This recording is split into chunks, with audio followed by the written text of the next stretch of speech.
اب کشمیر میں گورنمنٹ کو کے پاس ایک بہت سنہرا موقع ہے، تاریخی موقع ہے کہ وہ یقیناً پاکستان کو کنفرنٹ کریں مگر کشمیریوں کو اڈاپٹ کریں.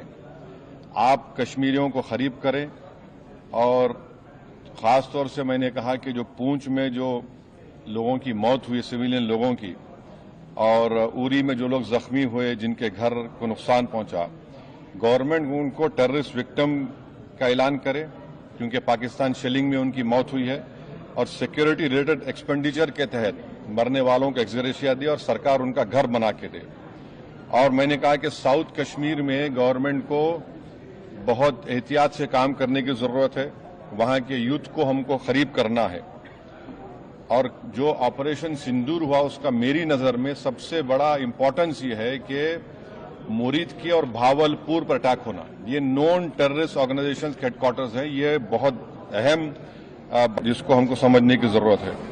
ملٹری اسٹریٹجی وائز آپ دیکھیں گے اب ہمارے دیش کے لیے 2 فرنٹ پہ ہاسٹیلٹی ہوگی، LAC اور LOC پر. اس لیے کہ جب 2016 میں اوری ہوا، 2019 میں ہم بالاکوٹ کیے، آج ہماری 50,000 فوج گلوان اور پہ بیٹھی ہوئی ہے.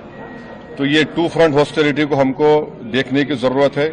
چائنا سے ہم اتنا ایکسپورٹ کر رہے ہیں، امپورٹ سے زیادہ چائنا سے اتنا امپورٹ کر رہے ہیں ایکسپورٹ سے زیادہ ہو رہا ہے. تو ہم چائنا پر بھی امپریس کریں کہ وہ پاکستان کو TRF کو جتنے ٹیررسٹ وانٹڈ ہیں انڈیا اس کو حوالے کریں. اور گورنمنٹ سے میں نے گورنمنٹ سے کہا کہ آپ نے اچھا جواب دیا OIC کو اور ترکیہ کو ہم کو سمجھانا ہے کہ ترکیہ پورے وشو میں ایک ایسا کنٹری ہے جو اپنے ہی دیش میں جو ٹیررسٹ آرگنائزیشن ہے کرڈز ان کو بام کرتا ہے. عراق میں جب تک ان سے ڈیل نہیں وہاں بام کرتا تھا، اب سیریا میں بھی بام کرتا ہے. تو ترکیہ کو سمجھانے کی ضرورت ہے کہ جب آپ کرڈز کے اوپر جو ٹیررسٹ آرگنائزیشن ہے ان کو آپ ایکشن لے سکتے ہیں، بھارت پہ کیوں وہ سوال اٹھا رہے ہیں. اور ہم نے کہا کہ یہ آج پاکستان اس کو اور اسکیلیٹ نہ کرے. اس سلسلے میں آج ایرانین فارن منسٹر دلی میں ہے، سعودی فارن منسٹر بھی دلی میں ہے. اور جو دیش میں نے کہا کہ جو ایک یوفوریا ہے اس کو سرکار کو دیش کو اور متحد کرنے کے لیے اور دیش کو طاقتور بنانے کے لیے استعمال کرنا پڑے گا. اور جو لوگ میں نے ذکر کیا ہمانشی اس بچی کا جس نے اپنے پتی کو کھویا 6 دن کی شادی کے بعد، کہ کس طرح سوشل میڈیا پر اس کے اوپر ریکیک حملے کیے گئے. اور آخر میں نے کہا کہ نیو یارک ٹائمز، رائٹرز اور CNN نے ایک کہا کہ بھٹنڈا میں ایک رفائل گرا ہے. وہ صحیح ہے غلط ہے ہم نہیں جانتے، مگر ہم نے ایک گورنمنٹ سے کم انڈین ایئر فورس کو آپ کہیے کہ اس کو ڈینائی کرے تاکہ ہمارے آرم فورسز کا مورال اور ان کے ریپوٹیشن میں کوئی کمی نہ آئے. Thank you. ابھی آپ بول دیجیے. آل پارٹی میٹنگ میں نے کمپلیمنٹ کیا ہماری آرم فورسز کو اور بھارت سرکار کو کہ انہوں نے ایک آپریشن سندور کو انجام دیا.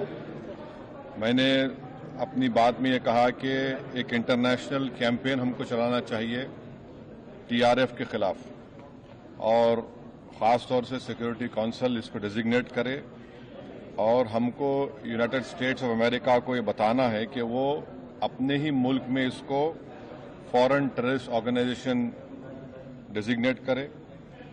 اور کیونکہ آپ دیکھیں گے فروری 2025 میں حافظ سعید کے بیٹے حافظ عبدالرؤف کی ایک اسپیچ ہے POK میں جس میں اس نے کہا کہ 2025 تمام سال ہم لوگ جہاد کریں گے. تو یہ جہاد کا نام لے کر، یہ بھارت میں غلط نام لے کر قتل کرنا چاہتے ہیں، آتنک پھیلانا چاہتے ہیں.